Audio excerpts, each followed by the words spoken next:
You are now watching the TNF podcast. Like, comment, share, subscribe. Click on that bell for notifications. Do me a favor, please. I want to list some upcoming shows we've got in the pipeline.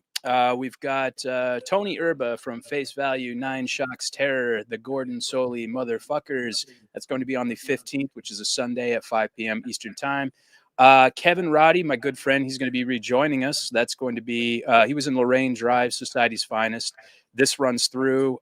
That's going to be on the 22nd of December at 5 p.m. Eastern Time, also a Sunday. Working on some shows in the beginning of the year, but the next one that we have is Aaron Dahlbeck from Bane, Converge, Only Crime, and Be Well. That's going to be on the 12th, which is also a Sunday at 5 p.m. Eastern Time. And as you can see at the bottom there, I have an official merchandising company, Hell's Heart Merch Co. Go to the link at hellsheartco.bigcartel.com. Use the code 20 for 20% off your entire order. We'll put up some little samples here at the end of the show. My next guest today, hugely influential to me in hardcore. He's been in the likes of 108, the Judas Factor, Resurrection, and most recently, he's got a new project called Unsufferable with a few guys that I actually knew, which was interesting. Ladies and gentlemen, without further ado, Rob Fish. What's going on, man? Nothing. How are you doing today? I'm outstanding, man. It's a beautiful day in the neighborhood. And I understand here recently you just made some moves. Yeah. My wife and I moved to Austin, Texas about 5 weeks ago. So we just spent the last 10 years in Scottsdale, Arizona, and just made our way over to Austin. So been here 5 weeks. Is it true, like they say in South Park, that Scottsdale, Arizona is like where hell meets earth? Yeah, it's it's interesting. Like I didn't mind living there, but it's the type of place where, like, with every year it just got hotter and hotter and longer. And I think part of what we started to think about, as we kind of get older, is like, is this a place we're going to be able to live in 20 years? And I think the answer for us was no, not really. So I think that kind of got the balls in motion. But it's funny. I think when I first moved to Arizona, I expected to really not like it. It was more for a career decision, but I ended up really enjoying it, meeting some amazing people, and the nature is like unreal. So it was kind of cool for that. But it was time for a new adventure, and yeah, so we hit Austin about 5 weeks ago and spent a few weeks in an Airbnb, but found a house, bought a house, and moved in a house about a week ago. So That's awesome. it's been fast moving. What do you like about Austin so far? It's funny. I used to live in Portland, Oregon, for about 5 years, and people said, like, "Oh, Austin's kind of the Portland of Texas," and yeah, I think that's very accurate. But I think what I like about it is, like, Scottsdale was, I think it's the first time I've really, like, lived in the suburbs since I was like a young kid. So it was kind of weird living there, and I kind of like the hybrid of, I don't want to necessarily live in the city, but I want to be eerily close to the city. And music is still a huge part of my life, whether it's going to see shows or even like going to see like comedy, things like that, like being close to a city. Not that you can't get that out in the suburbs, but it's better in the city. And so I think that's really cool. I've been plant-based for 35 plus years. It's a great plant-based city, a lot of food options, which is cool. And I got to take on a new job in my career, which I thought would be fun and challenging. And so everything kind of added up to say this would be a real fun move for us. That's awesome, man. Yeah, I can relate in that, I've been plant-based for quite some time now too, and just the luxury of living in a big city and being able to go and, just go to a normal restaurant and get something. I mean, like, they had veggie grills and, like, so many great restaurants, and I think that's kind of a sober attitude, to be able to be removed from it, but also, it's just kind of a hop, skip, and a jump away if you want to be involved in, like, the cultural aspect of it. So that's great, man. I'm really glad that you're enjoying it. I guess my next question would be, where did you grow up, and, like, what was your first kind of exposure to music? Like, what do you remember hearing when music was playing in your household? Yeah, so I grew up in Edison, New Jersey, which is a couple towns over from New Brunswick, which is where Rutgers is, and probably I think train ride about 30 minutes into New York City. So pretty close. I think it was a commute town for a lot of people, but that's where I grew up. Music. It's funny. My dad, I don't think he ever cared about music whatsoever, but my mother, I think there were two very distinct musical memories with her that kind of kicked off how music kind of intertwines with my life. But it was the Beatles. And that was, when she was happy and feeling good, and it was Janis Joplin when she wasn't. And when she wasn't was more often than when she felt great. So Mm. but I just remember watching her listen to the music and like it really feed off the emotion of it. And that really was like, I think how I came to understand music. Like music for me, it's not about musicianship. I mean, I can appreciate that. It's really about like something about, whether it's the lyrics or the sound vibration, whatever it is, like if it feels like it like penetrates my heart or something like that, like that's what I care about. Mm. And so I just remember like, when these moments of grief, Janis Joplin and stuff like that was like her refuge. And in the moments where she was happy, it was like the Beatles or like Motown and stuff like that. So that's really still a big part. Like that's still a lot of what I listen to and kind of go back to. Um, what is your earliest memory of like going to a concert? Yeah, I mean, I can't remember the bands, but it really started like I got to see, so my first love for music was hip hop. That's what I really liked. And I got to see like little things more in like parks and environments like that than like actual like clubs because I was a young kid. I mean, I wasn't even 12 years old. Mhm. Um, when I got to high school is when I kind of got into punk rock and initially it was all kind of like local bands and I honestly can't remember what the first one was, but I think the first kind of like national like big bands were it was actually I think in a span of a week, and I don't remember who played first and who played second, but it was like Husker Du played at Middlesex County College, and then Corrosion of Conformity played. um and then a few months after that, Adolescence, Youth Today, and like those were like that was really kind of the first time I saw like bigger bands, like bands that weren't just on a local scale. And that Sure. was I think in probably 1985 or 86. I don't remember exactly. Did you play in any sort of like high school bands, or did you? Yeah, You yeah. So did. I was in a band, this band called Release. I was 15 years old. I sang for the band. We put out, I think, three 7 inches, and played a ton up and down the East Coast. That was my first band. It's interesting. I didn't really. I think I was more a character in the band than I was like like in other words, like I think of all the songs I wrote, th three to five of them. I was kind of just the crazy kid. Um, and then, when that ended, my mother passed. And that's when it was funny. I grew up with Ari Katz from Lifetime. Him and I went to the same high school together. I actually introduced him to Dan Yeaman and kind of the start of Lifetime. But I had release ended. I got out of high school and I moved into a Christian temple.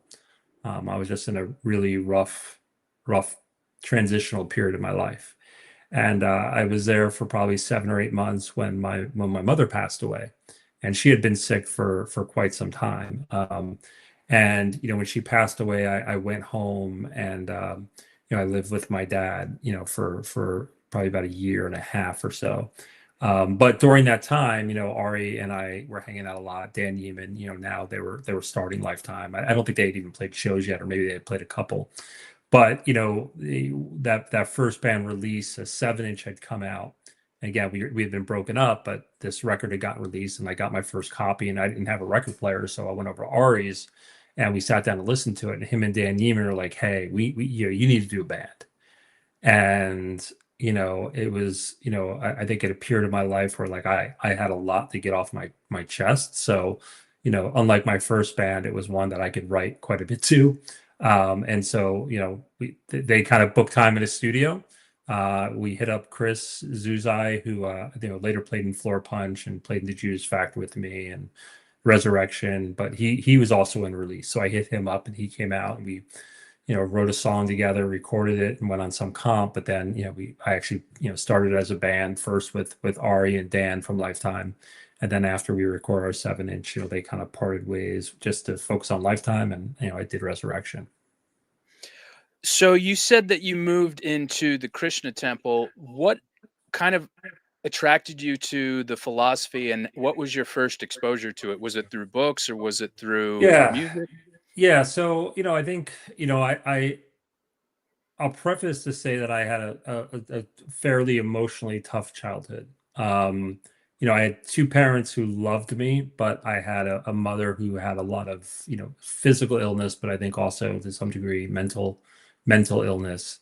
Um, and so things were a little bit tumultuous. I was, sexually abused by not my parents, but sexually abused as a young kid, and I was already kind of felt like I was kind of an outsider. I felt like my life was kind of like watching a movie, right? Like the script is written, you're just it's just happening in front of you. And when I got abused, that just really kind of got really heavily magnified. And as a kid that age, you're trying to figure out like my parents love me, but my mother, when she has problems, like she will you know she will get very physical with me. And then, I have this other abusive situation in my life. And, as a kid, you're trying to figure out like, why is this happening to me? And so the idea of karma and the concept of karma was really attractive to me. And obviously, I had first encountered that stuff, with, kind of with, the cause for alarms and the Cro-Mags of the world, the concept of karma. And so, I, kind of sought out going to a Christian temple and checking that out. And, it was interesting in that I always have been a little bit of, and someone called me this once, and they were meaning it to insult me, but it really didn't. I think it kind of encapsulated. They called me a cafeteria style Krishna, kind of like a cafeteria style Catholic, in that if there were things that I liked and that I agreed with and that I felt aligned to, then I embraced it. And there were aspects of the philosophy that I didn't like or didn't feel comfortable with or didn't care for. I outwardly rejected that. Mhm. And I think that was a problem for some people. And but when I moved into a temple, it really was like my mother was was dwindling away, physically. And I just I hadn't been able to process the abuse that I had been through, and what I was seeing her go through, which was like she was the strongest person I ever saw in my life until she wasn't. And then it was like devastating. She had this disease, which is fairly well known now, but then it wasn't. It was called lupus. And it impacts everybody a little differently. But by the time they had figured out, my mother grew up also in as a child, she was, physically and sexually abused. And, she had a rough life. She at a young age had to take care of her mother who had, physical ailments and passed at a younger age. And, yeah, it was just an interesting thing in that, watching her go from being this really strong person to like all of a sudden like rolling over in bed. Because by the time they figured out that, what lupus was, at first they were telling her there was nothing wrong with her. And so I think that exacerbated kind of the mental anguish and issues that she had. And by the time they figured out what it was kind of too late. It had really like ravaged her body. And so they had put her on like a lot of different medications, steroids. So her body was like, she looked like kind of the marshmallow man, right? Because of like how much liquid was in her body, and if she would roll over, she would break her ribs. If she, like, I remember one time she hit her hand like that and broke her wrist. Like it was just, so to see someone who was so strong and like just independent, all of a sudden, like, I have to, empty her wastebasket, right? Like she was horrified by all that. I think all of that just, I needed something. So even if I didn't necessarily understand or like aspects of it, I needed something to kind of help me, I don't know, survive it best I Yeah. can put it. But then when That's when she passed, it was like, you know what, like, but by that time, I was probably in that temple for about 4 months when Shelter decided they were going to move to that temple. was that Um, Tawako? no, this is in Philadelphia. Okay. And I didn't get on really great with the Shelter guys, with the exception of Vic. Ray and I just were not, it just nothing personal. It just didn't really, I don't know, jive at all. But Vic Gel. and I kind of did. Um, but when she died, I realized, like, God, these people are all really into all of this. And for me, this is like trying to, like, I don't know what I was trying to do. So when my mother passed, it was just the easy out to be like, hey, I'm gonna leave and get out of here. And so I did. That's really heavy, man. Like, Yeah, and I know that a lot of folks, they do, the people that are in distress will turn to Krishna consciousness. Like, that's one of the sure. four types of people that turn to it, and I, I, I can only imagine, having to deal with that and, like assimilating to like a new kind of culture and what have you. What was your temple experience like? Did you get a lot of benefit from it? I mean, look, at this time, what you have to understand, I mean, I think you're involved with the Krishna movement. But at that time, temples were ghost towns. All the big gurus had fallen down. Like, it was like, so when I moved to Philly, I think there was a bunch of female devotees that lived there. And I think there were four men that lived there, aside from Ravinder Swarup. And they kind of were just, kind of old school, like, go out and sell stickers and stuff like that. Like, it was not like a thriving program. There was no Bhakti program. There was no, like, teaching. There was nothing. It was like, trying to do what you can to keep the place open. So it wasn't a great experience. At first I lived with this guy who was in a marriage and wildly unhappy. So all he did was talk to me about it. And then, when Shelter moved there, I was in a room with Vic, and I think Krishna Chaitanya, the bass player, and wasn't with Purcell and Ray, and those guys were somewhere in another room. But anyway, like, Vic was really the only one that I kind of got on with. But it wasn't a great experience, but it was what I needed. I don't know how I navigated all of that without it. Um, what is your kind of relationship with it now? I think my relationship it's the same it's been since then. I think the same thing, in that there are aspects of it that I find incredibly beautiful, and in moments of trouble or unrest, or just in moments of contemplation, like, I will go back to certain things, right? Like, I think when I was first involved with the Krishnas, the biggest thing was reading about and hearing about people's relationship with Prabhupada, right? It really, like, it was interesting that it was less about religion. It was more about this father figure, guiding figure, who was requiring discipline from them, because that was not something that was in my life. I was wild and out of control.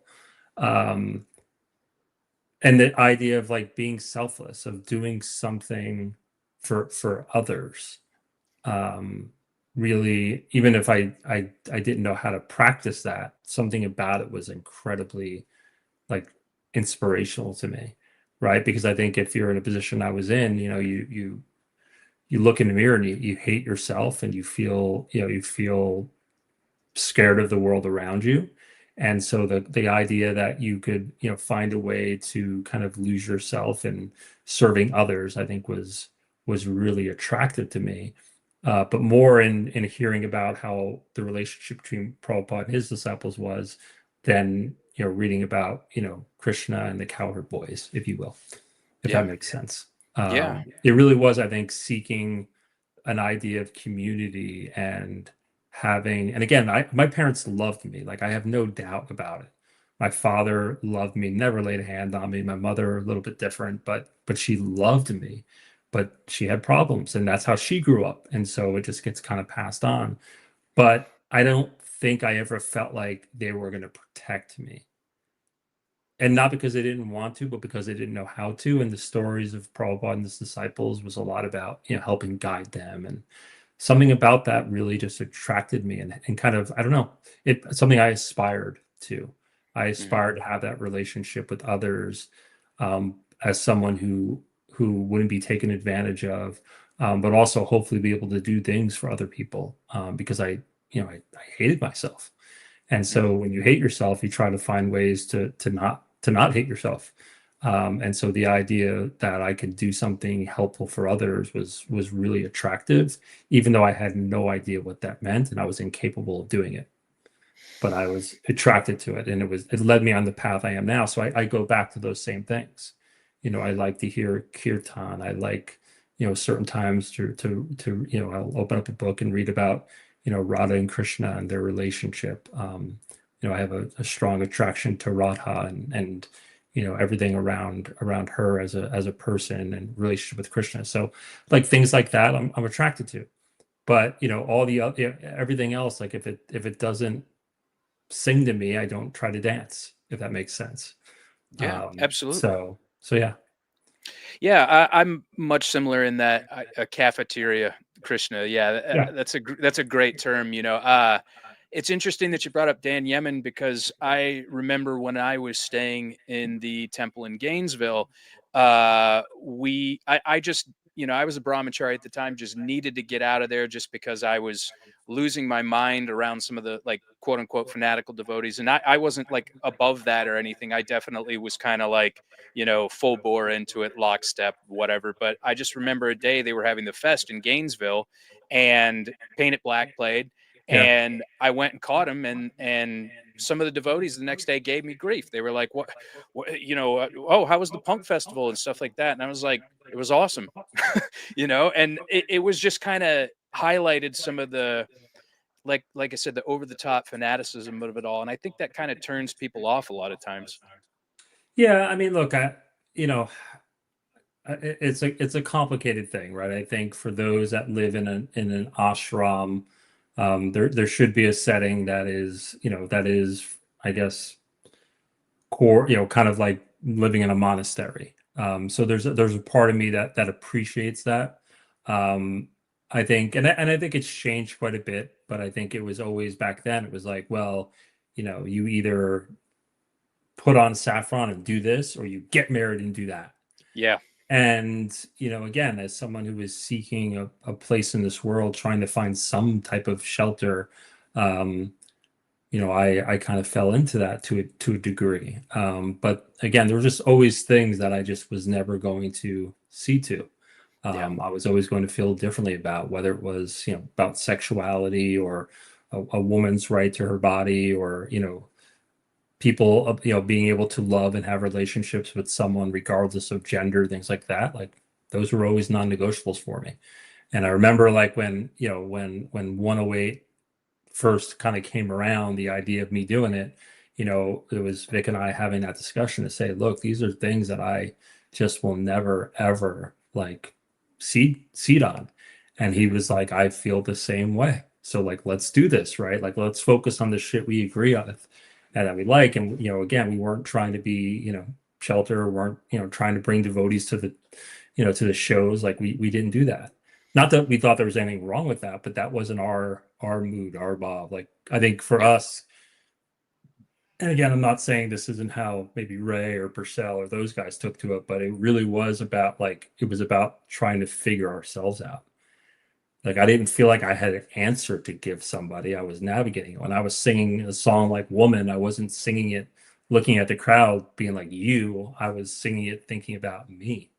Mm. And the things and the way that I looked at the world, where I felt like it was inadequate and I wanted to be better. And so, like, you know maybe for Vic or Triv at different points, those songs had a different meaning for them, but it was always more for me about like, I'm singing this about myself. I'm trying to figure this shit out. Right. And trying to be the person that I feel like I should be. Yeah, I mean, I think that's pretty commonplace for a lot of people, you know, and I always kind of interpreted 108 as kind of a more like poetic, like introspective, like, you know, to where Shelter was the more like charismatic side of like the Yeah. Krishna core scene. 108 was definitely the more like cerebral component of it. Yeah, no, I agree. And I mean, look, the first Shelter record I thought was fantastic. I still think that record is unbelievable. With each record after that was less and less of a thing for me. But you know, again, I have a lot of respect for those guys, and you know, we shared a lot of interesting times together. And you know, I think we've all seen each other go through some pretty heavy things. But you know, I always, to a degree, like had to kind of be like, look, these are things that I'm just never gonna be good with, and I'm always gonna be on the other side of. And you know, Sure. it wasn't me being a martyr. I think it was just, you know, like I said, the aspects of it that I find beautiful and find to enrich my life, I embrace, and the aspects that don't give me that value or that I don't agree with, I don't. Yeah. And you know, I'm okay with that. Take the best, leave the rest. I hear you. Exactly. Yeah. Now let's go back to hardcore. Like with you did release, and then Resurrection came next. Yep. Yeah. What Yeah. And then what it were was, sort of the yeah. origins? What's that? What were sort of the origins of the band, and what was Yeah, I kind mean, of it like really the was me processing the death of my mother and like really starting to like, to some degree, and it took years, but to start to reckon with like everything that I had felt and encountered growing up. But initially, Resurrection was all about, you know, grieving for my mother and doing that. And so, you know, like I said, it was, you know, I started with Ari and Dan and Chris Uzai. And you know, it was funny. Chris actually, I don't think he actually recorded on the first song we did. He helped us write it and then kind of disappeared for a while. I found some other guys, but then, you know, Chris later on came back in the band. But yeah, like, you know, Resurrection, we went on a tour. You know, I think our first tour was the winter of 1991. We went out to California and played a bunch of shows out there. And then the summer of 92, us and Lifetime, you know, rented a cargo van, and 10 of us and all of our equipment and everything, you know, drove around the US and did a tour. And it was funny. It was actually a Resurrection show. We played a show down in Atlantic City. It was us and Lifetime, No Escape, Worlds Collide, and McRad were playing. And right before we play, Worlds Collide pulled up, and Vic gets out of the van. And I was like, "Oh shit! Like, what are you doing here?" He's like, "Oh, I'm doing this new band, 108. We're gonna play a couple songs for Worlds Collide." And I was like, "Oh, cool, whatever." And so Resurrection played. And again, this is I don't even know if we had a 7-inch out yet. Maybe we did. I don't remember exactly. But we played, and then, you know, I remember Worlds Collide set up and 108 played. And this guy Jay, you know, he's the first one I ever actually went to you know, the first time I stayed over at a temple was with him out in Potomac, Maryland. But you know, he was singing for the band, and Zach from Worlds Collide was playing drums, and I think Kendra, the drummer from Shelter, was playing bass, if I remember right. And I remember thinking the song sounded cool, but not liking Jay's voice. And anyway, like whatever. Next day, the phone rings and it's Vic, and he's like, "Yeah, like, hey, we just kicked Jay out of the band. Like, you have to sing in this band." And he's like, "Come down. I just recorded a record. Come down next weekend. Like, come down and record some vocals on it." And so next weekend, I get a bus down to Maryland, and I remember him playing the songs and showing me the lyrics, and I was like, all right, like we went into the studio at a nighttime, and the idea was that I would go in and like get levels for my voice and hear the songs, and next day come back and record. Actually, no, it wasn't at night, it was early, but regardless, that was the idea. Was we'd go in, I'd hear the songs, they'd get my levels, and the next day, the rest of that night, I'd just listen to the songs. Next day, I'd go and record the vocals. And So that's what we did. I went in and listened to the songs, and I think I did like scratch vocals on a couple. But it wasn't supposed to be the record. It was just like the scratch vocal. And, the idea is we go back to the temple, and that night I just listened to the songs, read the lyrics, and go back and sing them. And so we get back to the temple, and, Vic had this like little like studio they had set up for him. And, but there's a phone in there. And so the phone rings, and it was a Swami that I knew. And he was like, "Who is this?" And I was like, "Oh, this is, Bhakti Rob." He's like, "Oh my God, it's so great you're there. Just I expect to see you. I think he was coming the next week, and he's like, I expect to see you shaved up and, in the dhoti and all this stuff." And I ended the phone call, and I got a bus back to New Jersey and was like, "Fuck this." Whoa. Because I was like, I can't do this. Like, Right. like that, this is not what I'm signing up for here. And so that's why on Holy Name, you hear me on some of the songs, but not all of them, and it wasn't even, like I said, it was like the scratch tracks for it. Anyway, fast forward, I do this Resurrection tour, and right before the tour, Vic and I, we just decided to try to make things work. And anyway, fast forward, I get a call from Steve Reddy, and he's like, "Look, we want to do a 108 tour with Shelter, and you got to sing." And Vic and I got back on the phone, and I again kind of reiterated, like, "Yo, like, just like these things, like," and he's like, "I got you, like, don't fucking worry about it." And I'm like, "All right, cool." And I got Daly to come and play drums from Resurrection, and yeah, we went on like a 5-month tour around the US together. Wow. Yeah. I can relate also in that, definitely a lot of, kind of expectations of me, and kind of just didn't really feel comfortable doing some of them. And so I had to kind of be like, this isn't me, like, as far as, the disciplinary aspects of it. So, no, man, I totally understand where you're coming from. And now with 108, like, how were you, because that was a little before my time. I started getting into Yeah. hardcore in like probably like the late 90s. What was the response and the reception to, like, because I know that during that time the Krishna core bands were kind of like a thing at that point, but like what did people that were not involved in that spiritual trajectory, how did they receive you? I mean, there was a few bumps here and there, but people fucking dug it. Like, I think, because again, I think we were a different thing than Shelter. I think Shelter got a lot more shit than we did, because I don't think we gave a fuck. Like, you know what I mean? Like, it just Yeah. wasn't like.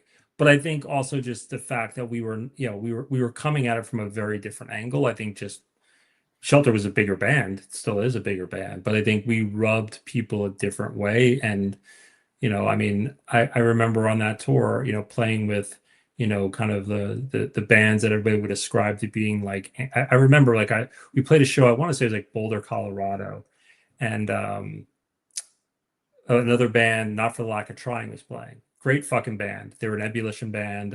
It's a bunch of few of the guys from Downcast, and I believe Lisa was a singer, but I could be screwing that up. But anyway, like, I thought they were fucking awesome, and I kind of met them before on Resurrection. We played with Downcast, and so anyway, I remember like we were at the show, and me and a bunch of them, we went out to some like vegan cafe, and like we're eating food, and like kids like looking and like being like completely perplexed, like, wait, how can those guys and those guys be sitting together? And it's like, because it wasn't a fucking thing, and Right. so I don't know, I felt like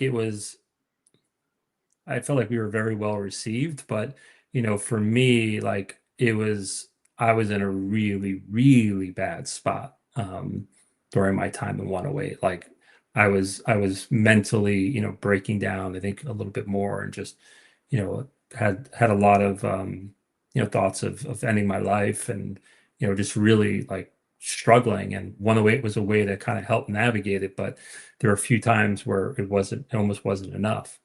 Um, and I think the best way to encapsulate that period when we were recording our last record, Threefold Misery, you know, we knew the band was going to break up. Vic was like, "Hey, I just want to move to India and live in an ashram and study and be a monk."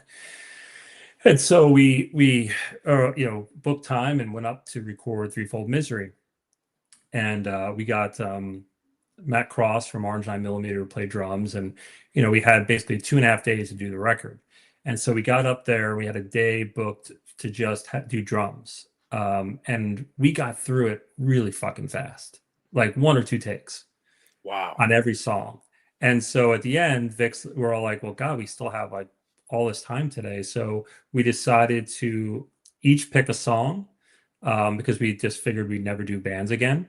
And so, you know, Vic picked the Bad Brain song, Triv picked the Misfit song, and I picked the Black Flag song. And we kind of just listened to them, learned them, and then recorded them. And then when we were done with that, Triv was playing this riff. And so we had done this a few times before, but we said to Brian, "Hey, just record us." And that's Curse of Instinct. And that was actually the first song for 108 that I wrote all the lyrics to. Because they were like, I literally jotted down some lines of it. But I think those lyrics really encapsulate my mental state throughout that period of the band, which was, you know, trying to find a way to connect to the world and feel like I wasn't, like I said, watching a movie in first person. Like it was really like terrifying in a way. Wow. And you know that album is incredible. Threefold Misery is my personal favorite of 108's work. It really kind of spoke to me. I love the lyric, "Your desire brings on the pain." Like Yeah. that's so like profound to me because I'm like, I think about all these times in my life where I'm like chasing after something and it's either unattainable or when I do get what I'm going for, that it's just completely unsatisfying, ungratifying, you know. And so that album really resonates with me. Yeah, no, it was like a really like, I mean, I felt like Holy Name is a record. A few of the songs really resonated with me, but not all of them. Songs of Separation a lot more, but Threefold and everything after that. I mean, after that, everything was a collaboration. Like no one wrote a song. Everybody wrote songs together. Mm. Lyrics, music, everything. But you know, leading up to that, you know, Vic would come with all the ideas and that, and we would, you know, there's probably more songs that we threw away that Vic wrote that, you know, myself or Triv or both of us would be like, yeah, we don't like that. And we would change arrangements and maybe move things around and change maybe how the vocals worked and add things here and there. But for the most part, it was his architecture, and it was amazing. But Curse of Instinct, like I said, I think lyrically, like it was I think for me the most accurate way to describe like my mental, you know, kind of anguish and mental state, you know, through that entire period and being in 108. Is that something you still kind of struggle with or deal with? Not as much. I mean, look, after that, you know, I started to kind of deal with like the first time I came out and admitted, aside from when I was a child and told my mother, talked about my sexual abuse.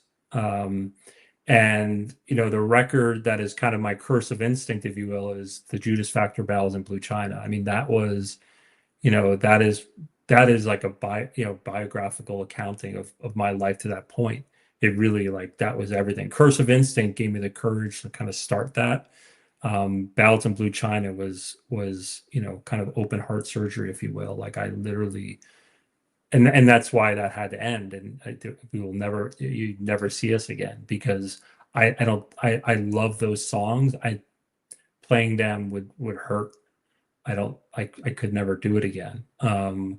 But you know, that to me is when things started to change on a positive trajectory. Up to that point, it was, you know, there were you know little moments of joy and good things, but I think that record was the, you know, really where I had kind of really hit rock bottom, and you know, from that things have gotten consistently better. You're always going to deal with some of those feelings, those regrets, those feelings of isolation, things like that. But um, I'm happier now than I've ever been, and with each year, my life has gotten better. And so, I don't know, that makes me feeling pretty good. But at that period and those records were definitely very dark moments. And I think that goes back to connecting to like what music is for me. Like I'm not a musician, right? Like I don't sit down and write shit. Like it's when something is happening. And so that's why like records and projects with me are very few and far between, because something has to be going on in my head that I'm trying to work through. And I'm at a point where I'm ready to express it for me to put something out, because otherwise it's not what I'm interested in. Yeah. No. Yeah, I can understand there when you get those bursts of inspiration, that's when it's like the most kind of the best time to be able to put those projects either to paper or to, Yeah. wax or whatever. Yeah. Yeah, I was gonna say the Judas Factor was definitely kind of a pivot for you as far as musically. Very kind of stylistically different, but also, from my perspective, very, very personal, very kind of Yeah. like emotionally cathartic.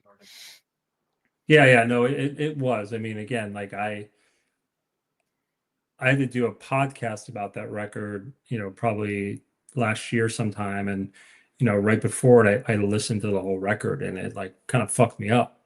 Um, like it's hard to revisit that. Like it literally saved my life, but it's also something that I'm happy to have kind of like buried there. And, every once in a while I'll go and revisit a song or something because I just want to, whatever, something hits me and I'm like, I kind of want to hear how I express that. But all in all, it's a hard record and hard thing for me to revisit, just because it really was like rock bottom for me. Yeah. Yeah. Wow. Ooh. I have to ask you a question though, going back to 108 a little bit, because I Yeah. rewatched the Curse of Instinct documentary. What started the fight at the club? Because I don't know if that was ever covered in the documentary. Yeah, it had started before even I think 108. I think there was some shit, but I think one of our roadies, this guy Jason, and he is one of the sweetest people ever. But ex-Marine, and dude can fucking handle himself. So he's the sweetest until he's not. And I think that was maybe in his hometown or around his hometown, and some people he knew, one of the guys came there and he maybe I don't know if he was drunk or something, but like shit just was going haywire. And it's funny, it started with me trying to break it up because I was like, yo, he'll fucking kill you. Like this guy Jay will, like, he will ruin you. And that's when when that guy picked up the pool stick and hit me, like that's when things kind of turned. But I was like, I literally was trying to like stop him from getting fucking, beaten. Yeah. And yeah, then I ended up getting hit. So I don't know. They were just And there there to was a start whole a fight then? backstory, I think, with those guys, but it was Oh, more like me interceding to try to not, try to make sure that kid walked out of there in yeah. one piece. So maybe Wow. I shouldn't have done that. I don't know. I would I just remember like seeing it and I was like, oh, what happened here? So I was always kind of curious as Yeah, to, yeah. like you said, the backstory of that. And it's interesting because Kaylee Lolita came on the show and she told me a story about whenever you guys were in Umeå, Sweden. And I thought it was hilarious because she said that you got thrown in jail and that you That wasn't actually Umeå though. oh, That was Karlstad, Sweden. okay. And yeah, I was thrown in jail for whatever, causing a riot. But she said you actually like jail more than being on tour. Well, so I mean, on that first tour, you were staying in a lot of squats, and some of them were really fucking nicer than places I never lived, but some of them were anything but. Mm, Um, and it's just, you're around people constantly. And so, we play the show and, kids were, it was way oversold. Everybody's stage diving and these guys come on stage and, they look like rent-a-cops, right? Like they don't have guns, right? Like, so I just think they're like mall security. And in between a song, they grab a mic and they're like yelling in Swedish at people. And I don't know what the fuck's happening. And I'm just like, whatever. So they get done and then we start playing again. And now kids are going off even more. And midway through the song, this guy, this rent-a-cop looking guy, picks up the mic and he's yelling in the mic and fucking songs playing. And there was a bass player from Refused. Now, I'm going to preface this by the first 3 days of the tour, we all thought the bass player was the cutest little girl ever. And it turns out it was not a little girl, but just blonde hair. Like this kid was beautiful, looked angelic. But anyway, like the rent-a-cop or cop grabs the mic, and during the song he's yelling, and I just see, and I can't remember his name, but we call him Cop Killer after this. I see Cop Killer behind the drums, and all of a sudden I see them both out from behind the drums and tackle the cop into the crowd. And again, I'm thinking it's like the mall cop just got thrown into the crowd. I think it's got, and what had happened was he started screaming in the mic, and I kind of went like this. And then I look and I see him run out from behind the drums and knock him off stage. So anyway, after the set, it was, kind of wild back then, and that I don't think a lot of bands toured some of these areas. So kids are asking for autographs and stuff like that. And anyway, the promoter comes over. He's like, "Hey, you have to come outside." And I'm like, "Okay." So I go outside, and they're having to translate for me, but basically tell me the cops are here because I incited a riot and a police officer was assaulted, and they have to take me to the police station. So this is like wild. Like I don't even like understand what's happening. Right. And I get to this police station, and they put me in this cell, and I felt like it was like IKEA showroom. Like it was really clean, and you sit on the bed, and it was kind of nice.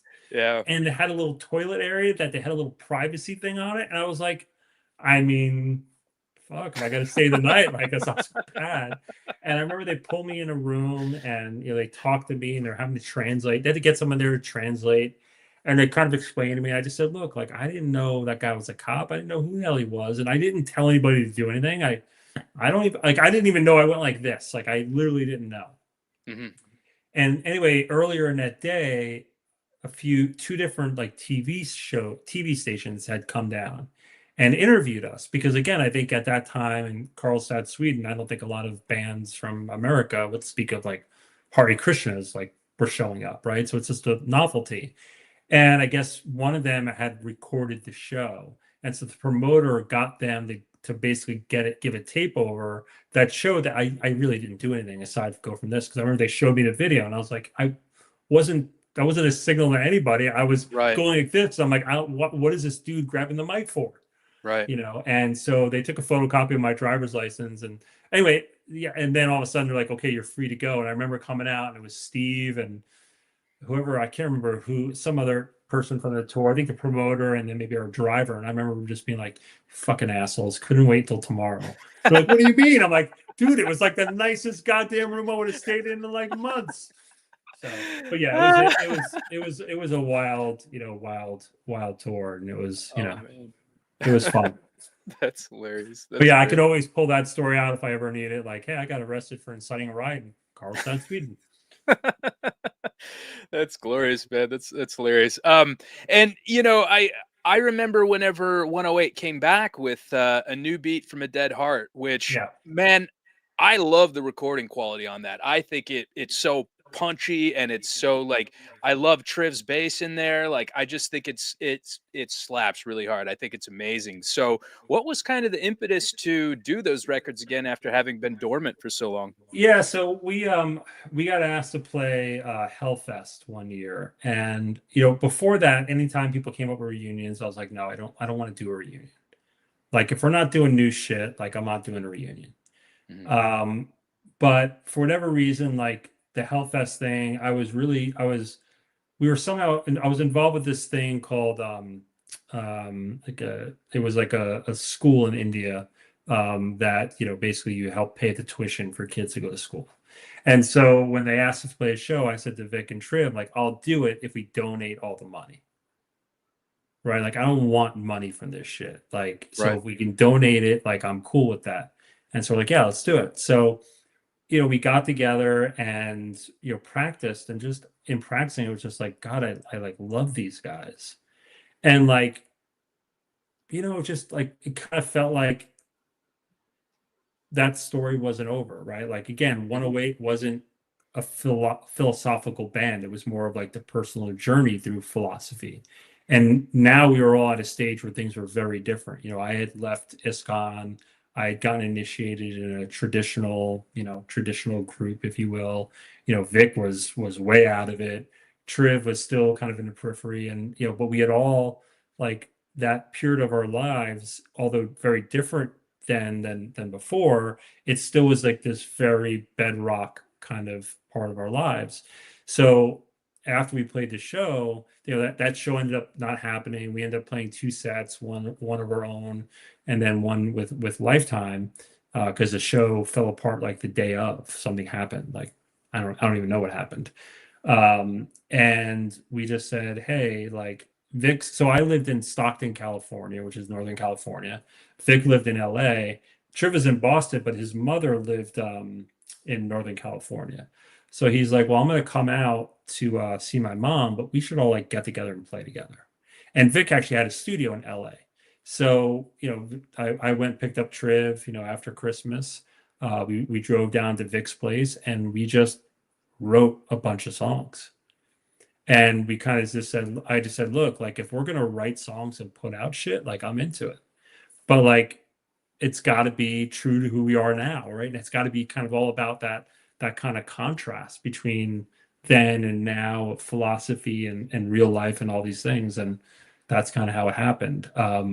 Recording that record almost broke us back up, because like, look, I love Kurt, like he's amazing at what he does, but we are not like a studio band. Like we are, you plug in, we play this shit live. If it feels good, we get the fuck out. And he is like, that dude wants shit perfect. And so, Vic and Triv had like the World War III during that recording. So we almost never played again after that, but shit made up. But it was a really cool record in that, again, we were being very true to like the contrast of like, here's the philosophy, just like the earlier part, here's the philosophy. You have philosophy and you have aspiration, you have who you are and what you are, and then what you aspire to be. And it's about kind of that journey. So it's a very different record than I think the earlier 108 records. I think it's musically more of a Curse of Instinct than it was, the earlier stuff. But I think again, it was like this very like, kind of organic trajectory, and about who we were today in contrast to who we were and who we want to be. Yeah, yeah. And I can understand like, not being in the studio. I'm a pain in the ass to be within the studio because I'm kind of like Kurt in that I do want things to be perfect and I want them to sound good, but I can totally understand like, just to me the live experience is a whole lot better anyway in that, coming from an acting background, like being on stage to me is more organic than you know, being filmed. And, I definitely appreciate the aspect of the live performance over, sitting in a studio. Yeah, I mean, it's funny. Like when I was a kid, I was a jock. I played, well, not jock, but I played football, soccer, baseball. As soon as you got to high school, and it was like, oh, you're supposed to work out 4 days a week. It's like, oh, fuck that. Like I like the playing part. So it's the same thing with music. Like for me, it's all about kind of that. Like when I play a show at this point, it's because I need to play a show. And if that need isn't there, I don't do it. Yeah. But that's what music was for me. It was like, like I didn't like touring. I liked the 1 hour playing. I hated the other 23. I don't like interviews. I don't like doing all that stuff. Like it's hard for me in a lot of ways. Doing it every once in a while on, normal stuff, cool. But like when you had to do it as like a band, I fucking hated that. Yeah. And so it was an interesting thing. But, I think, going back and, like I said, something about playing together, like I felt like we all kind of needed that. We were all going through these hyper transitions. This is when, again, like I was getting to a point where like, holy shit, things are starting. Like I'm figuring out who I am and what I need. And I'm getting to be strong enough to assert what I need and to think about my own happiness, which I had never really done before. And so it was just, again, it was like this heavy transition period of my life. And for Vic and for Triv. And so that's why you got, a new beat in 1861 in a couple of years, because we were in that mode of like this heavy trajectory, and then things settle and go quiet. Yeah. And with 1861, You know, you and I both know what it means, but like for the audience, like what was the kind of the uh what did that mean as far as the significance of the title? Yeah, I mean, so 1861 was definitely, based off of kind of Vic's inspiration. But again, I think it was, kind of a new beat was, all right, we're getting ready to enter this very difficult, fast changing, evolving period where there's going to be a lot of change and there's going to be some highs and there's going to be some fucking lows. 1861 was kind of the settle out of that, right? Where all of a sudden, like again, like you kind of find your balance, and you kind of come to this again. I think there's always peaceful water and then not so peaceful water, but like the storms were subsiding, and so it was sort of like this. All right, like here's who we are, and that was that.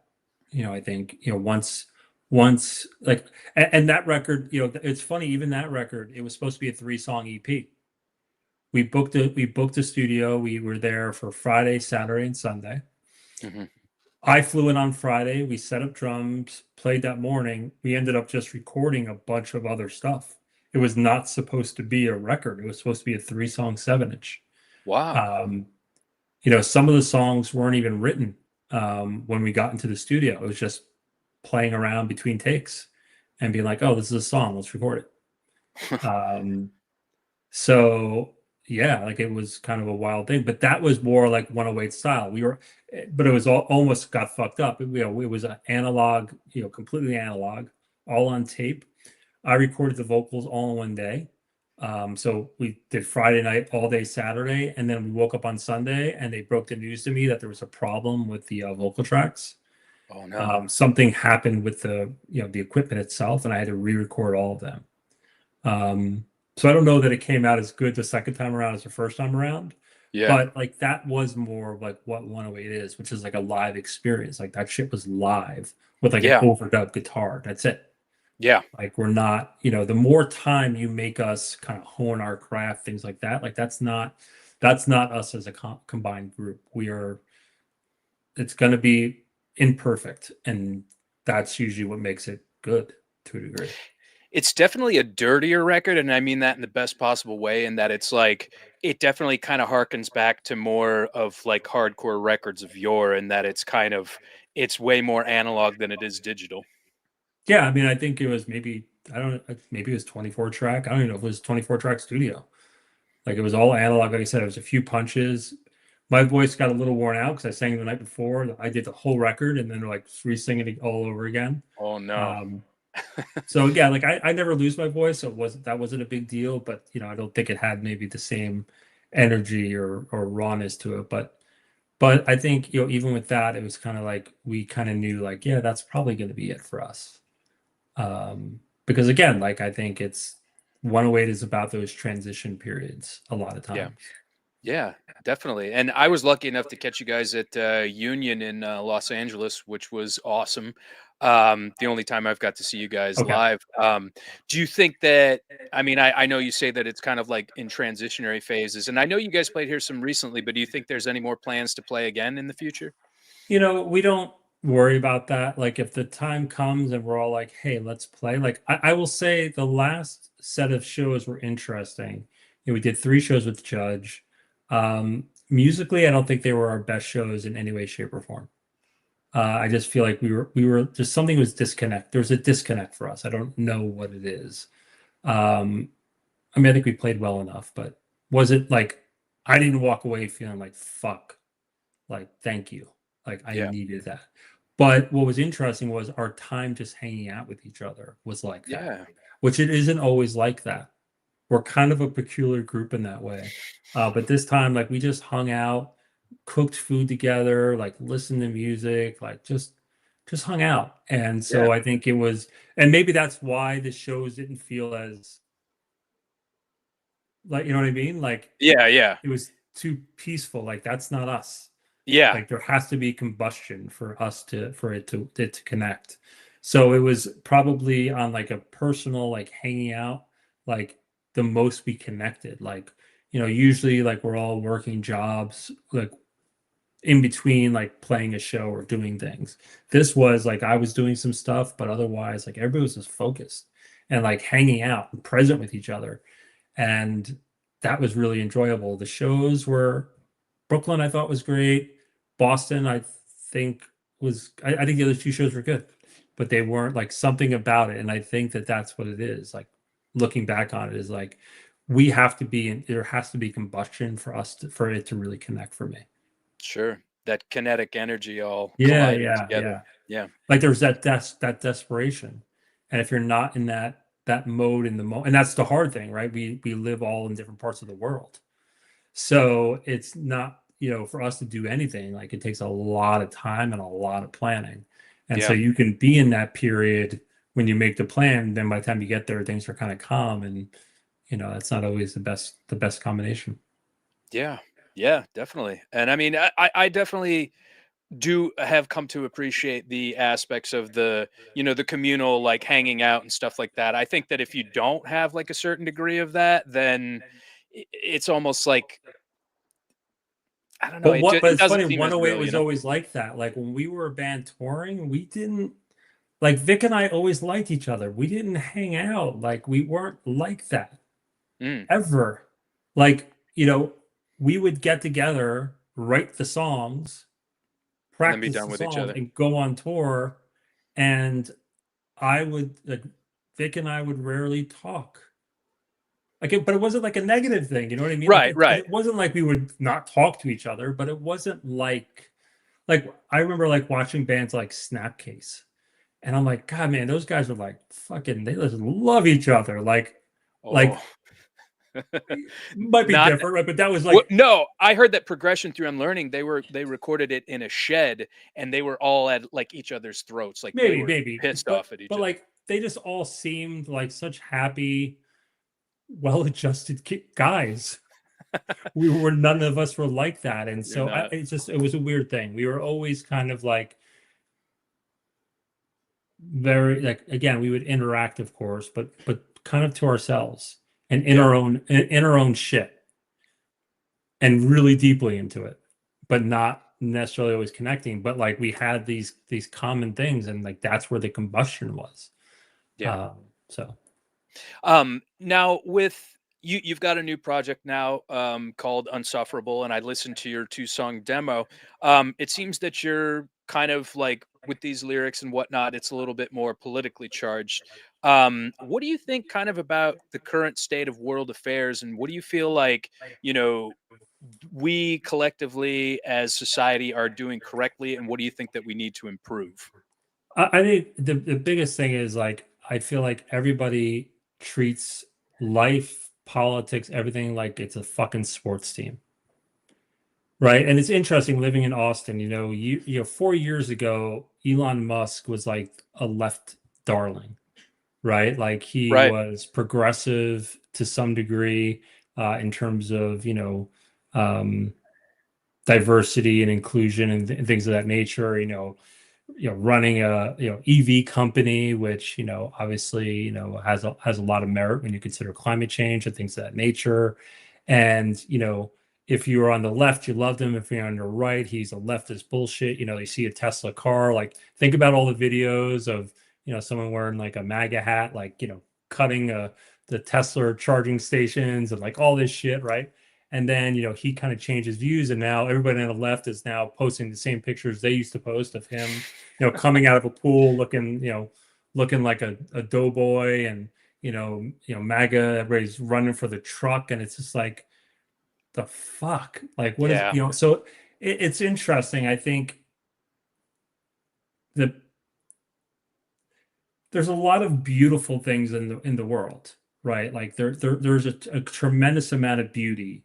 Um, and it's hard to say are things worse now than they've ever been. It's just that we now have access to everything on a 24 hours a day, 7 days a week, and we get that access through portals that feed us things that feed into our worldview.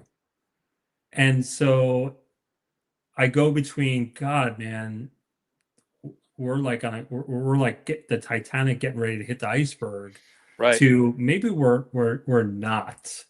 right? Maybe these things like are there to create the drama and get us distracted from things that are important. Exactly. Um, you know, I think the biggest, thing I have is like, and I use this example all the time in business with people. It's like, hey, I'm going to ask you to order a pizza for a 108. Just, I don't say this to people at work, but I'll say that to you, right? People in 108. And that sounds really easy, right? Pizza. Like, who doesn't love pizza, right? But you don't know that I'm vegan. And so, like, man, it's got to be vegan cheese. And you don't know that kale is gluten-free. And you don't know that Trivacrom hates cheese that is not like milk and with milk. And you don't know that Vic loves pineapple on his pizza, but Mike Justine like will want to kill you if he sees pineapple on the pizza. Right? It's the simplest fucking task. Order pizza for 5 people. Uh-huh. Right? And it sounds simple, but the reality is it can be really complicated. And so when you think about the world, it's like, just think about like homelessness, for example. Like that is an incredibly complex, nuanced things. And what we Yes. want is we want an answer that, well, we just do this, poof, and it's gone. Yeah. And it doesn't matter if it's left or right. Like everybody is like simplicity. Like I loved Bernie Sanders, right? And when he was preaching about the $15 minimum wage, like that is really easy to understand. It's really easy to grasp onto. But if all you do is raise the minimum wage to $15 and you don't do anything about how credits work, how credit works, if you don't do anything about how housing and real estate operate, if you don't do anything about how healthcare and things like that operate, $15 an hour, like that's a relative number. Right. Right. If all those other things are lined up in a specific way, $5 an hour could be a great wage. Right. So like whenever people boil everything down to like, oh, well, we just do this and poof, everything's good. Like I'm just incredibly like they always make a joke when people talk about like conspiracy theories. They say, talk to a project manager and they'll show like they will never believe in conspiracy theory because getting a project team to keep their mouth shut, do as you're supposed to do and not screw anything up is like impossible. But these big world events, like we think everybody's pulled it off. Right. And so like I just I think for me, I try to focus on making the world a cleaner place than how I found it and doing things to help others in doing less harm, and staying away from people and situations where they're making everything so simple and it feels good but you've solved nothing, and trying to Right. stay away from that. That's a great response. And yeah, the homelessness issue, I mean, especially having lived in a big city, it's like you want to have compassion and you want to have empathy and do the right thing, but then it's like there's so many other like mitigating factors that are involved, and it's just like I think yeah, like we think we can, one side or another side is just going to like wave a magic wand and then it'll be like instantly solved. And it's like, I was watching a movie from the 50s. I think it was like a Humphrey Bogart movie or something like that, and like Skid Row existed back then, so it's Yeah. clearly a problem that's been going on for a long time, and I don't like you said, I think that there's nuance to it, and there's different ways that you could approach the situation, not like a one size fits all type thing. Yeah, and I mean, it's funny. Like I just went through a thing, like again, like I kind of do with Facebook every once in a while, where I just cleared it out, and it has nothing to do. Like it's just more of like I'm trying to look at Facebook and go, I want that to be a place where I connect with people that if I'm in town, they're going to go out of their way to like meet up with me and vice versa. And if it's not that, like that's cool, but like I wanted like a shrunken circle. Like I feel more guarded about my privacy, and my friendships and my relationships than maybe I have before. Hmm. Um, and I don't know always what the impetus to that is, but I think election time, it always is like a time where I'm just like, God, everybody's just like fucking trying to meme their way out of a shitty situation. Sure. Yeah. And like that simplicity, I think it's a Frank Turner lyric, right? Where he says like, basically simple answers for fascists and teenagers. And I agree with that sentiment. Like, I want to be a part of the solution, but I can't align myself to a party because I feel like every party is just trying to, score the cheap meme, not do the hard work. Sure. You Yeah, know? definitely. Yeah, I think that people think that just posting their take on social media, or like you said, putting a meme out there is going to solve anything, when it's just like, no, you're just kind of like grandstanding and like, Yeah. No, and like, like for example, like with my last company, we went out, we had this one type of role that is, purely a remote role. And I had an employee that used to work for me that to work for this organization that works with women who were currently or formerly incarcerated. And it's about helping them find like employment and helping them like be able to build off of those bad moments and create a life for themselves. And so sure. we partnered with them and started hiring them to fill these positions. And like that's the type of shit I care about. Like I can do something to impact a person's life. Like, you know, a meme feels good, a post feels good, but I want to know that I'm doing something that someone's like, wow, I can, and so that's what I like to do. Like in my job, it's always trying to figure out like how do I build organizations where as we grow, and when I say grow, I mean like financially we get better and better. Like how do you share that with your employees like in a real and meaningful way? And kind of do what Kinko's did for me when I decided I didn't want to play punk rock anymore and I wanted a job, which was if I was willing to work really hard and put that in my head and learn, like they were going to teach me. And like that's my inspiration in the work I do, which is how do I go and work in organizations and help build out companies where you know you focus on your people as a way to drive service and drive growth and then give back and make that kind of cyclical connection. That's great, man. Any plans to tour with Unsufferable? No, no, no. I mean, look, Dave, I think he's in his master's. He's an art student up in Quebec, or Montreal. Ryan's a school teacher. Like, no, it's not like that's not where I am in my phase of life. Does it mean we'll never play a show? I don't know. You never know. Yeah. But like I'm not ever going to be like a touring guy again. If I put out a song, it's because I got something I need to get out. Otherwise, it's just not my mode, if you will. Your MO. Yeah, sure, definitely. One thing I wanted to send up here real quick. Ariel Castillo says, "Come on, City." I guess in that Yes, soccer. that is Manchester City. So Okay. it's funny. I met Ariel years ago. When we played a show in New York City, and I was wearing a Man City jersey. And then the next day, like that picture was posted. A picture from that show was posted, or a few days later was posted on Man City's social. And I remember being really fucking psyched about that. But yeah, I've been a City fan for quite a long time now, and Ariel actually works for the club in the U.S., Yeah. but she's really, really cool. And, I've gotten to meet up with her a few times over the years at different city events. But yeah, usually I have a bunch of Man City stuff behind me. But like I said, I just moved to my new house about a week and a half ago and haven't gotten to get everything hung up at this point. What's one thing that you would tell your younger self? Focus on the shit you can control. I'm the type of person that I feel like I'm very forgiving for the people around me, but I am not with myself. Like I am incredibly like if I screw something up, like I eviscerate myself over it. And what's been really interesting, I a few months ago accepted a new opportunity to kind of build out a company from the ground up, and um, start things from day one, launch a company. And when you're doing stuff like that, there's a lot of things that can go wrong. And we've had a few things happen along the way where things, plans that we had in place, things we had in place had to get shifted. And in the past, we get pretty upset about it and pretty worked up. And God, what did I do? How did I not see this? And I think right now it's about like learning that, like, yeah, like you can't worry about shit you can't control.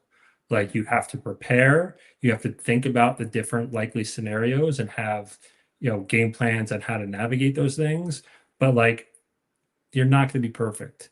And, your intention is, I wouldn't say it's more important than the results of what you do. Because if the results of what you do are hurtful to people and your intentions were good, I don't know if that's a great thing. But your intentions are really, really, really, really important. And so I would tell myself that you're imperfect, you're going to remain imperfect, and you're going to face a lot of shit. And just as you're going to go through some things that other people can't understand, and you're going to hope that they give you grace, other people are going through those same things. And so, like, be easier on yourself, be easier on others, and like, just focus on tomorrow being just a little bit better than what you were today. And that's really what I try to do. And that's absolutely what I would tell to my younger self, which is like, some shit has happened to you that's really, really unfortunate. There are people that have it worse. And the people that you think, have amazing lives and everything just turns out gold for them, if you were in their head, you probably would see things very differently. Yeah. And I think that's what I would share with myself. And I feel like I still have to preach that to myself all the time, because I do, like, I struggle sometimes with regret and things like that, and just have to, like, I have to give myself grace and just, am I, again, each day making it clearer than how I found it? Am I doing things to meaningfully impact others? And if I am, then, it might not make up for the bad things, but you can't make up for the bad things.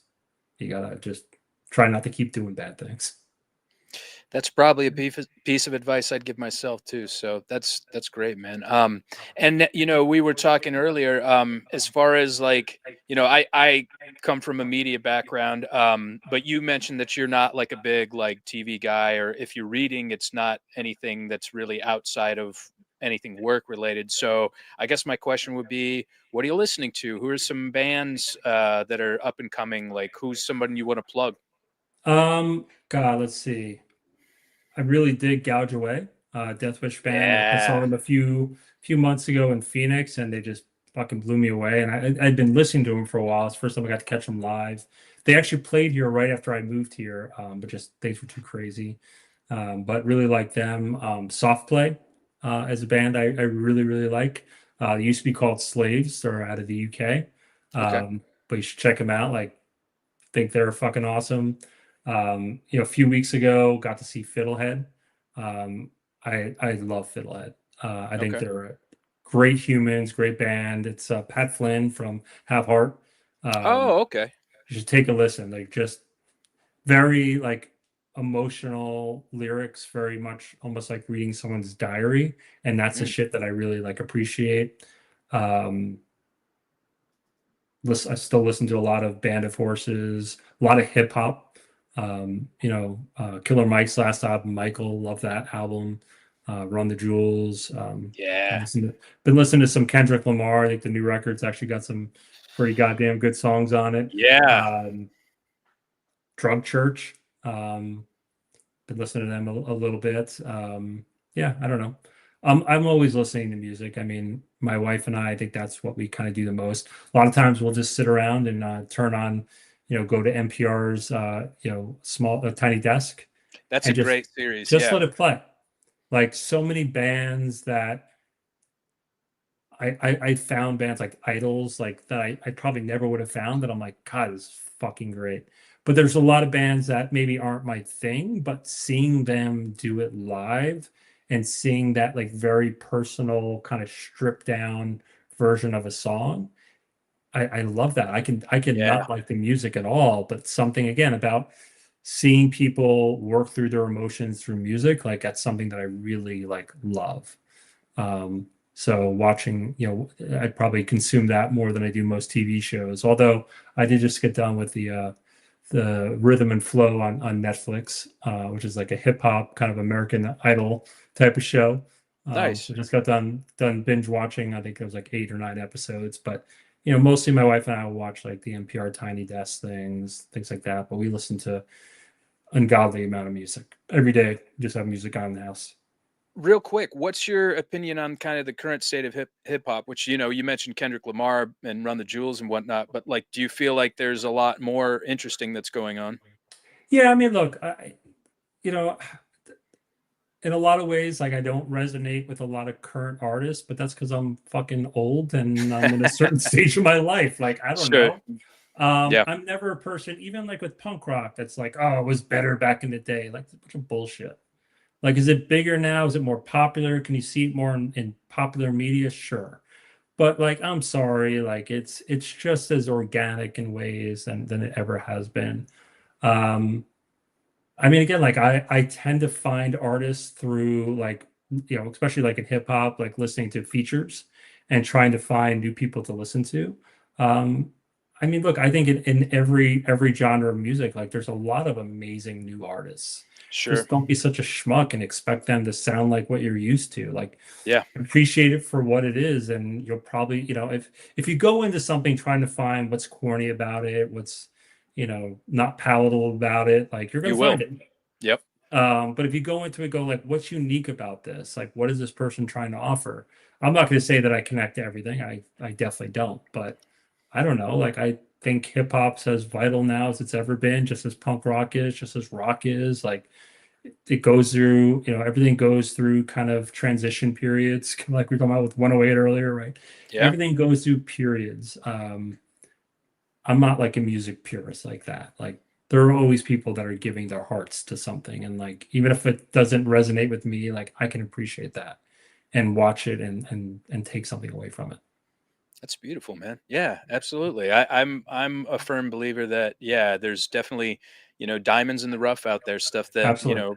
people may not even know about that may be awesome just because they're not in the, the mainstream or the, kind of the limelight that, you might like it, you never know. Yeah. Um, now, I wanted to plug my merchandising company here real quick, hellsheartco.bigcartel.com.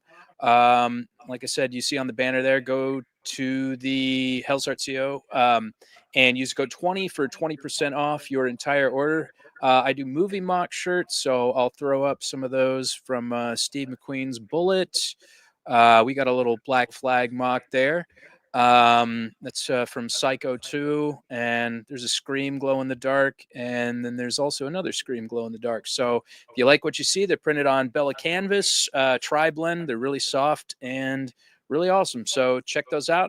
And anyone you want to plug real quick, any individuals you want to shout out real quick before we jet, Rob? Not really, but I thank you for the time. Again, like I don't love doing interviews, stuff like this, but stuff like this is fun. Just shooting the shit and talking about music Yeah. and life. So I appreciate you thinking I was interesting enough to talk to you. I'll definitely take a listen to your Tony Urba interview. He's an interesting guy. I've been told. Yeah. I've. It's funny. I don't know him really well. We met the first time on a release tour in 1989. We've kind of crossed paths over the years. Years ago, I used to have a bunch of businesses that we owned and operated in Cleveland. Him and I were supposed to get together, and kind of something happened. But just an interesting guy. I don't know. He's someone who I kind of like to follow, and I just think he's an interesting, no bullshit kind of guy. So I'll definitely take a Yeah. listen to that. He seems like it. Well, I appreciate that, man. And like I said, I thank you for your time because this Absolutely. has been a really really deep and heavy conversation. I mean that in the best possible way. And would love to have you back in the future. And anybody else that wants to stay dialed in, click on that like button, click on the subscribe button, click on the little bell for notifications, and do me a favor and share this video so people can see these great artists and hear these conversations. And I'll also be sure to put Unsufferable's the link to any of the like Spotify or Apple Cool. Music or anything like that in the comments section. And please go check them out. I was blown away. I thought it was incredible. And I hope to see you guys be able to do some more with that. Yeah, we actually have a record recorded, an LP musically. I have not written anything yet, and again, it's just a matter of I'm dealing with some physical things that I got to kind of navigate through, but also just you know I got to wait until things hit me, and I have something I got to kind of get out there. But once that happens, we've got 10 songs waiting to get out there, so we'll see what happens. Excellent. Well, Rob, I appreciate you again, and I appreciate anybody that joined in the stream. Yeah, just stay just for a few minutes. We'll do like a post game. Everybody, thank you for supporting, and namaste. God bless. Be good. Thank you. Thank you.